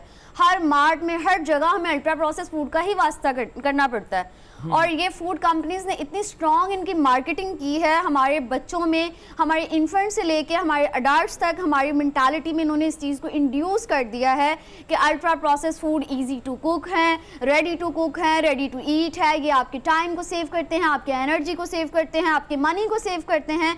तो लोगों का बिजी स्केड्यूल होने की वजह से सोहा लोग इनको प्रेफर करते हैं। लोग क्या करते हैं, इन पैकेज फूड्स को लेके आते हैं, अपने फ्रीजर में फ्रीज करते हैं और उनको उनकी चूंकि उनका टाइम सेव हो रहा है, उनकी एनर्जी सेव होती है, तो वो इनको क्विकली निकालते हैं और ईट करते हैं। आप एक और अब्दुल साहब एक और चीज देखें, आजकल तो जब आप किसी ग्रोसरी स्टोर पे जाएं, किसी बड़ी बड़ी डिपार्टमेंटल स्टोर पे जाएं, तो आपको तो पराठे नहीं होते सर, वो पैकेट में मिलते हैं। मतलब पराठा बना लें आप, और इससे ज्यादा एक्सट्रीम क्या, एक रोटी, एक गंदम जो बेसिक नीड है, जो कार्बोहाइड्रेट्स है, वो हम इतना प्रोसेस जो हुआ है वो खा रहे हैं। तो हमने नेचुरल की तरफ क्या ही जाना है। सर आप कुछ पूछ रहे थे? जी, मैं बिल्कुल पूछना चाह रहा था कि ये जो आपने जिक्र किया है, अब इतनी कंपनियों के इश्तहार टीवी पे आ रहे होते हैं, इतने अट्रैक्टिव होते हैं, वो इतना देख के, तो ये सारे के सारे इनके मुज़र असरात हैं। ये जो आप नगेट्स की बात कर रही हैं, पॉपकॉर्न, चिकन की बात हो रही है, ये सारे आपका मतलब है कि सारे प्रोसेस फूड में, अल्ट्रा प्रोसेस फूड में आते हैं। ये तो आपने बात कर दी। अब ये बताइए कि इनके असरात सेहत के ऊपर क्या पड़ रहे हैं? सर, एक फूड याद रखिएगा कि एक फूड जितना ज़्यादा प्रोसेसिंग से गुजरेगी वो आपके लिए उतना ही ज़्यादा सिकनेस का बाइस बनती जाएगी।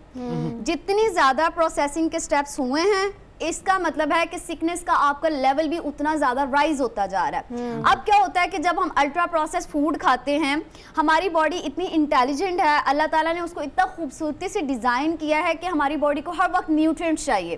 तो जब हम अल्ट्रा प्रोसेस फूड्स खाते हैं जिनका न्यूट्रिशनल कंटेंट ज़ीरो है, हमें इनसे कोई न्यूट्रिएंट्स नहीं मिलते, ये हमें सिर्फ कैलोरीज दे रहे हैं, न्यूट्रिएंट्स बिल्कुल भी नहीं दे रहे जो हमारी बॉडी को नीड है। अच्छा, हमने अपनी बॉडी को अल्ट्रा प्रोसेस फूड फीड कराया, बॉडी को कोई न्यूट्रिएंट नहीं मिला, हमारी बॉडी ने इंटेलिजेंटली वर्क किया, हमारे ब्रेन को सिग्नल मिला कि न्यूट्रिएंट्स नहीं है, बॉडी तो न्यूट्रिएंट्स देख रही थी, तो फिर क्या होता है कि एक हमारे ब्रेन को मैसेज आता है और एक हंगर सिग्नल प्रोड्यूस होता है। अच्छा। वो हंगर सिग्नल क्या करता है कि हमें मजीद हमें एनर्जी दोबारा से फूड खाने की ज़रूरत महसूस कराता है। हमारा फूड कहता है कि हमने तो कुछ खाया ही नहीं, बॉडी एक्चुअली वो न्यूट्रिएंट तलाश कर रही है जो उसको नहीं मिल रही अल्ट्रा प्रोसेस फूड में।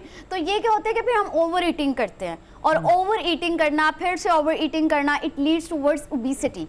ये हमारी और खवातीन का जो मोटापा पैदा करती है। खवातीन का सबसे बड़ा मसला भी Yeah. यही है। अच्छा, स्नैकिंग के नाम पर हम बहुत चीजें करते हैं। अभी आपने फिंगर टिप पे गिनवा दिया कि बच्चों को कैंडीज मिलती हैं अल्ट्रा प्रोसेस्ड, आप लेज वगैरह की बात करें, obviously Ultra नाम मेंशन नहीं processed करना, हैं, आपने जी। स्नैक्स की बात करें, आप वो भी आपका अल्ट्रा प्रोसेस होता है। इसके अलावा आप चॉकलेट्स की बात करें, हाँ। वो बच्चे बड़े शौक से खाते हैं। जी, जी। अच्छा, मेरे पास एक सवाल है आपके लिए, Yes. वो ये कि फॉर एग्जांपल अगर आप दूध की बात करें तो बड़ा प्रेफर किया जाता है डब्बे वाले दूध, बड़े आजकल पसंद करते हैं, उसकी चाय भी बनाई जाती है, ऑब्वियसली वो भी प्रोसेस्ड होता है लिमिटेड डेट तक। वो कितना प्रोसेस होता है और उसमें क्या न्यूट्रिएंट्स वही वाले होते हैं जो हमें दूध में चाहिए होते हैं, क्योंकि दूध को एक मुकम्मल ग़िज़ा कहा जाता है। जी देखिए, एक बात याद रखिएगा कि अगर आपने पहचानना है कि ये फूड, ये मिल्क पैक अल्ट्रा प्रोसेस्ड है या नहीं है, फूड कंपनीज इतनी क्लेवर तरीके से काम करेंगे कि वो मेंशन भी नहीं किया जाता है कि अल्ट्रा प्रोसेस्ड है या प्रोसेस्ड है। अच्छा। तो आपने देखना है, अगर उसकी शेल्फ लाइफ 15 डेज से ज़्यादा है तो इट्स कन्फर्म कि ये अल्ट्रा प्रोसेस्ड फूड है, ये प्रोसेस्ड फूड नहीं है। अच्छा। यस, शेल्फ लाइफ ज़्यादा बढ़ाई जाती है प्रिजर्वेटिव्स ऐड करके।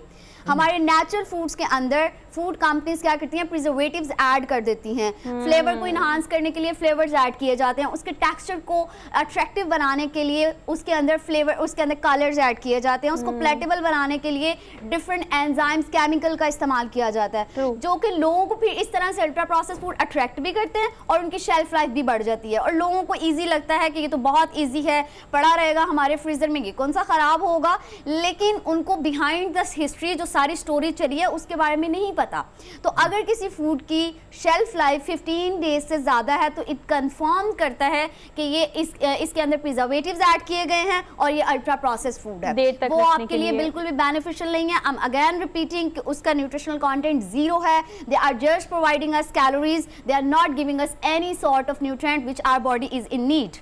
डरा So दिया be आपने। careful. सर, मैं तो कह रही हूँ, मेरी बात सुनिए, डरा मैंने ये दिया, हर सेगमेंट चीज़ किया के था बारे सिर्फ में, दूध अल्ट्रा के बारे में भी प्रोसेस हो का। गया, Yeah. दूध के बारे में भी हो गया। अब किया क्या जाए कि जो आपको गवाले का दूध मिल रहा है उसके बारे में भी आपको नहीं पता क्या क्या कुछ मिला दिया है बीच में, और यानी अब तो ये आ रहा है केमिकल्स हैं, सर्फ पाउडर तक कह रहे हैं बीच में डाल दिया हुआ है उसके, तो फिर आदमी दूध कहाँ से ले, मतलब किस तरीके से ले? What to do?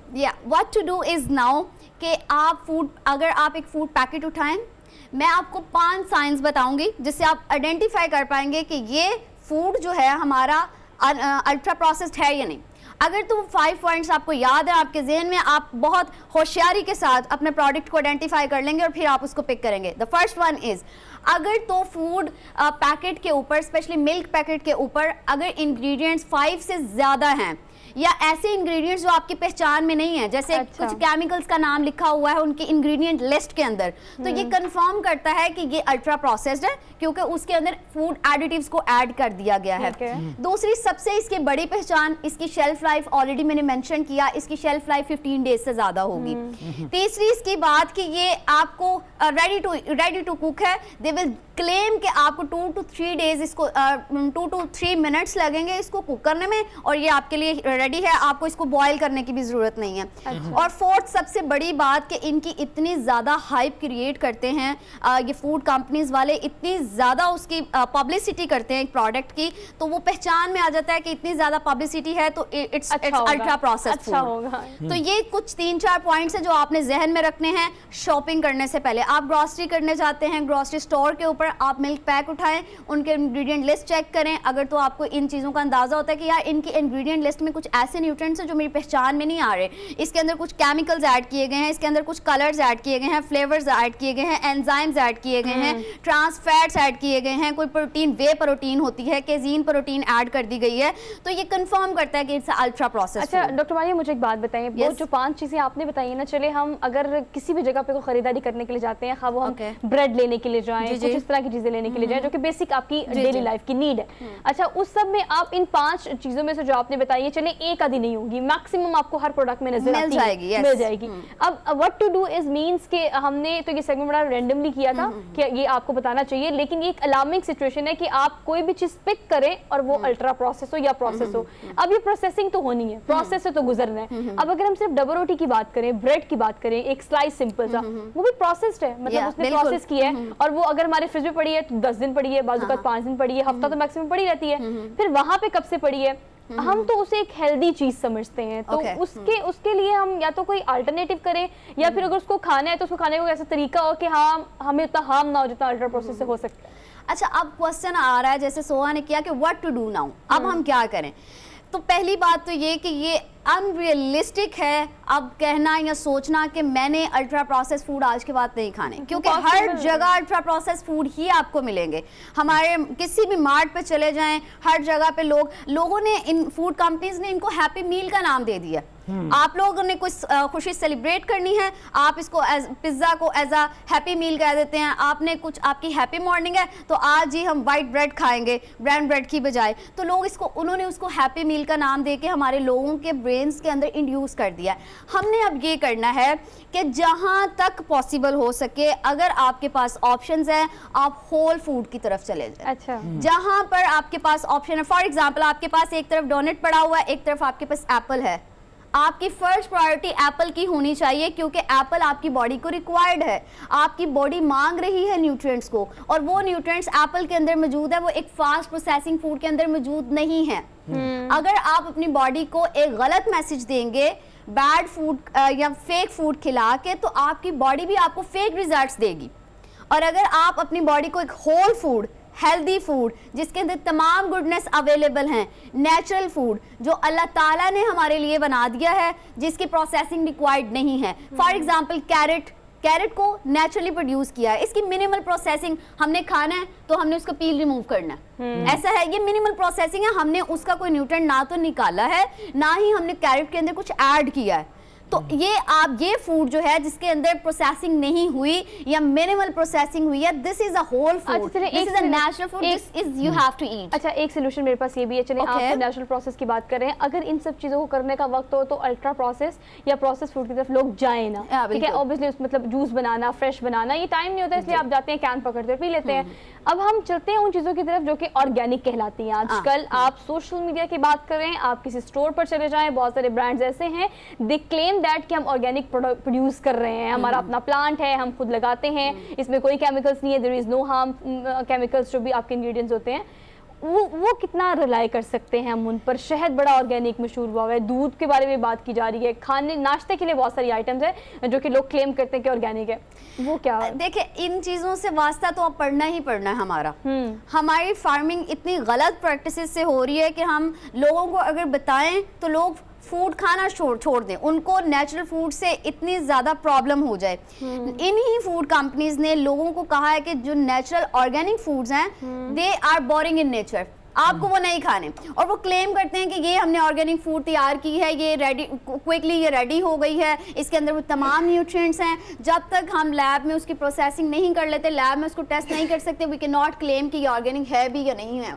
अगर फूड कंपनीज कहीं पे उनको ऑर्गेनिक फूड का नाम दे रही हैं तो हम एक्सेप्ट नहीं करेंगे जब तक उनकी प्रॉपर चेक, उनका टेस्ट नहीं हो जाता, उसके बावजूद हम मार्केट में उनको नहीं बेच सकते। तो अगर कोई ऑर्गेनिक फूड इस तरह से फूड कंपनीज क्लेम कर रही हैं या दावा कर रही हैं, मार्केटिंग कर रही हैं, तो डोंट रिलाई ऑन दैट। आप खुद से परखना शुरू करें, खुद से रजिस्टर, अगर आपको नहीं समझ आ रही है आप रजिस्टर्ड डाइटिशियन से फाइनलाइज कराएं कि ये फूड है, ये ऑर्गेनिक है या इनऑर्गेनिक है, you have to tell us, हमने आपको बताना अच्छा, and then you have to consume doctor Maria, काम जो आप बता रही है अब्दुल रऊफ साहब, वो मुश्किल गया तो मैं बहुत तो है बहुत मुश्किल और पता है यकीन करें वाकई अब्दुल रऊफ साहब या मैं या एक्सपैजी किसी की भी बात करें, इतनी मसरूफ ज़िंदगी होगी कि हमें उसमें इंस्टेंट और इमीडिएट फूड जो है वो बेस्ट ऑप्शन लगता है सो फार। लेकिन जाते जाते ये कंक्लूड करूंगी कि मैं कि बच्चे जो घर में मौजूद है उनकी माएँ वो इंस्टेंट फूड के चक्कर में उन्हें क्या दे रही है उन्हें इस बात का अंदाजा नहीं है, वो आदत वो टेस्ट डेवलप हो जाता है थ्रू आउट आपकी लाइफ उसी में गुजरती है। Doctor Maria, thank you so much for being there, बहुत ही प्रोडक्टिव डिस्कशन रही, होपफुली कि अलार्मिंग सेगमेंट जो तो समझ आया होगा कि जान है तो जहान है और इसका थोड़ा सा ख्याल करें। हमने क्विक ब्रेक लेनी है, वापस आते हैं, keep watching good morning public. Welcome back after the break. So ये लास्ट सेगमेंट जो है हमारा, हमने कल भी इसको करने की कोशिश की थी लेकिन हम कनेक्ट नहीं कर पाए थे नाजिया से। आज दोबारा से आइकन इंस्टीट्यूट, जिसके बारे में मैंने आपको कल बताया था कि ऐसा इदारा जो ख़वातीन को फ़नी तालीम तो देता है लेकिन बेसिक जिस चीज़ पर हमने फोकस किया है वो ये कि ख़वातीन को बाइक चलाना सिखाते हैं। सर हम गाड़ी में तो फनी तरबियत पर साथ फनी में। तरबियत भी साथ फनी में। मजाक वाली नहीं सर, फनी लेकिन फनी हाँ। फन से रिलेटेड है तो फन सिखाते हैं। लेकिन ये बाइक चलाने का जो फन है सर, मुझे लगता है ख़वातीन की आज अशद ज़रूरत भी है। बस में और लोकल ट्रांसपोर्ट में सफ़र करने की बजाय अब लाहौर की और इस्लामाबाद की बात की जाए, कराची की बात की जाए तो ख़वातीन को स्कूटी पे या बाइक पर हम चलाता हुआ देखते हैं, जो कि कॉलेज गोइंग यूनिवर्सिटी गोइंग के लिए काफ़ी आसान हो गया। तो ये नाजिया की क्या सोच थी इस इदारे को बनाने के पीछे, हम नाजिया से बात कर लेते हैं। नाजिया, अस्सलाम वालेकुम, कैसी हैं आप? ठीक हैं? अच्छा, नाजिया से वालेकुम सलाम। नाजिया, आप ये बताइएगा कि ये जो मैंने कहने की कोशिश की है आपके बारे में इंट्रोडक्शन में, बाइक चलाने ख़ास तौर पे सिखाना ख़वातीन को, यकीनन आपने भी ये किया होगा और ये ज़रूरत होगी तभी आपने सोचा कि दूसरी ख़वातीन दूसरी बच्चियों को भी सिखाया जाए। इसके अलावा क्या सोच रही इस इदारे को बनाने के पीछे? सबसे पहले तो जैसे आज इकबाल डे के मौके पे मैं ये कहूँगी कि आज के दिन के हिसाब से अल्लामा इकबाल ने भी तो एक ख्वाब ही देखा था कि इंसान को बनाने के लिए और लोगों की लाइफ को एक आसान तरीके से लेकर चलने का जो एक सोच होती है ना कि लोगों के लिए आसानियां पैदा करें। हमारे इंस्टीट्यूट बनाने का सबसे पहला मकसद ही यही था कि उसमें हम फीमेल्स को वो ईज प्रोवाइड कर सके जिस ईज के साथ वो जाके बाहर दुनिया के साथ कम्पीट कर सके। आप उनको वो प्रोवाइड करें, आप उन्हें वो इन्वायरमेंट प्रोवाइड कर दें, एक्सेप्टेंस दें उन्हें उनके उस मीडियम में, ताकि वो अपने उस मीडियम के अंदर रहकर आपको कुछ पॉजिटिव चेंजेस फिर शो कर सकती हैं। तो बेसिकली इस इंस्टीट्यूट का मकसद ही यही था कि हम यहाँ पर हर वो चीज़ उन्हें प्रोवाइड कर सके जो कि इस टाइम उनकी ज़रूरत है। बाइक चलाना कोई मुश्किल बात नहीं है, बाइक कोई भी चला सकता है, लेकिन वो एक्सेप्टेंस जो है आपके एनवायरनमेंट में उसको क्रिएट करना और वो एक्सेप्टेंस दुनिया में दिखाना वो ज़रूरी था। और वही हम यहाँ पर करना चाह रहे थे कि अब हम यहाँ पर लोगों को बता रहे हैं कि हमारे पास ऐसी लड़कियाँ आने लगी हैं जो बाइक चलाना सीखना चाहती हैं, क्योंकि वो अपने स्कूल, कॉलेज, यूनिवर्सिटी के लिए बाइक्स पर जाना चाह रही हैं। अब आजकल के दौर में आप वैन या ऑटो या कोई हायर करें तो 7,000 to 8,000 आपकी पर चाइल्ड आपका अगर जाता है, तो बाइक उससे कितनी कन्वीनियंट है। और एक फीमेल के लिए कितना कन्वीनियंट है कि वो बाइक पर आराम से बैठे अपने बच्चों को स्कूल तक छोड़ के आ सकती हैं। अब हम नेक्स्ट प्लान हमारा ये कि हम ऐसे राइडर्स तैयार करें फीमेल्स जो कि डिफरेंट राइडिंग कंपनीज के लिए काम कर सके। ये ट्रेनिंग सेशंस हम इंशाल्लाह आगे फर्दर फीमेल्स को देकर। अच्छा नासिर, चैलेंजेस क्या क्या रहे हैं? आपने पहली बात ये की जो बड़ी अहम बात है जिसको एम्फसाइज करने की बड़ी ज़रूरत है इस बात पे कि एक्सेप्टेंस मास्टर में भी कंपैरेटिवली पहले की निस्बत थोड़ी बेहतर हो गई है, लेकिन उसको आते आते आते अभी वक्त लगेगा। आप तो सिखा देती हैं लेकिन पहले ख़वातीन को रोड्स पर देखकर एक हैरत होती थी, अब वो एक्सेप्टेंस आना शुरू हो गई है। आपको किन किन चैलेंजेस का सामना रहा, सारा कुछ करने का सोचा? एग्जैक्टली सेम सिचुएशन ना। अब एक लड़की जब बाइक पे रोड पे जब जा रही होती है तो उसको कितनी चीजें फेस करनी पड़ रही होती है, कौन किस नजर से देख रहा है, उसको हरासमेंट भी फेस करनी है। रोड पे चलते फिरते डिफरेंट किस्म के जुमले सुनने को मिल रहे होते हैं, लोग पहले तो रुक रुक के गाड़ियां रुक के पहले उसे देख रही होती हैं। ये चीज आप सिर्फ बाइक राइड पे नहीं, आप काम के लिए भी जब निकलेंगे, कोई भी फीमेल निकलती है तो उसको ये सारी चीजें फेस करनी पड़ती है। तो लाइफ आप समझिए वो एक फीमेल की बाइक राइड ही है कि वो ये सब कुछ उसे फेस करना है। बिल्कुल नाज़िया सर, आपको याद है हमने डेली डोज में एक दो दफ़ा ऐसी खबरें दी हैं कि फूड पांडा की राइडर्स जो हैं वो बड़ी तादाद में अब काम कर रही हैं और घर से बाहर निकल रही हैं। लेकिन सर एक सेकंड पॉइंट जो है वो हमारा है, वो हमारी जिम्मेदारी है, हमारी जिम्मेदारी है। हम ये देखते हैं कि बच्चियां बाहर तो आ गई हैं लेकिन बाहर की हरासमेंट बहुत ज़्यादा है। और एक स्टोरी मुझे याद है पिंडी से कि जहाँ पे एक बच्ची ने शुरू किया और फिर उसे छोड़ दिया, उसकी वजह ये कि हरासमेंट ये यहाँ पे बहुत ज़्यादा होती है। तो नाज़िया उस हवाले से भी कोई बच्चियों की तरबियत करती हैं कि बाहर जब वो निकलें, बाइक तो वो चला लें लेकिन हरासमेंट से किस तरह बचें? ये सबसे बड़ी मेन चीज़ ये है कि अगर वो घर से निकली है तो वो इस माइंडसेट के साथ निकले कि बहुत सारी चीज़ें फेस करनी पड़ेंगी और उस चीज़ को करना है, उसमें पॉजिटिविटी लाने की जो मेन टेक्निक है वो हम यहाँ पर उन्हें सिखा रहे हैं कि आप दुनिया में कोई भी काम करेंगे आपको हर्डल्स फेस करनी है, चाहे बाइक राइड है, कोई भी काम है, कोई बिजनेस स्टार्ट करना चाहे, कुछ भी करना चाहे, आपने हर्डल्स आप फेस करोगी, उन हर्डल्स को टैकल करना है, पॉजिटिवली करना है, वो मेंटरशिप हम उन्हें यहाँ पर प्रोवाइड करते हैं। अगर वो यहाँ से बाइक पे एक बच्ची बैठ के निकल रही है गेट से, तो उसको पहले से इस चीज़ के लिए रेडी करना है कि वो जब निकलेगी उसे बहुत सारे लोग किस किस नज़र से देखेंगे, उसे वो सब इग्नोर करके उसका जो एम है बेसिक कि उसने जहाँ जाना है उसने सिर्फ उसी चीज़ को अपने जहन में रखना है। उसने इन चीज़ों से खुद को प्रॉब्लम क्रिएट कर ली तो फिर वो कोई काम नहीं कर सकेंगे। ठीक है, ये फरमाइए और कौन कौन सी तरबियत है जो इसके अलावा आप देने के लिए आपका इदारा आइकॉन जो है इंस्टीट्यूट वो आगे आ रहा है?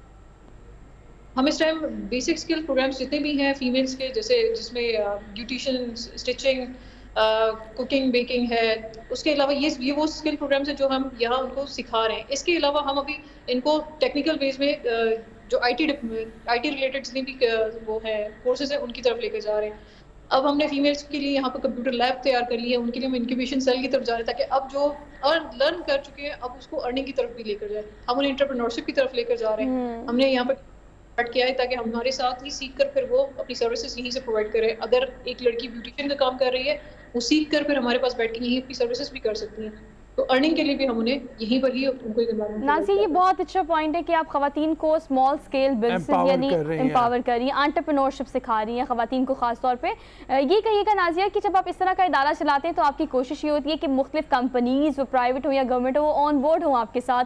फॉर एग्जाम्पल खवातीन को अगर आप बाइक चलाना सिखाती हैं तो लाइसेंस देना भी उनका मतलब रोड पर सेफ्टी के लिए बहुत ज़रूरी है।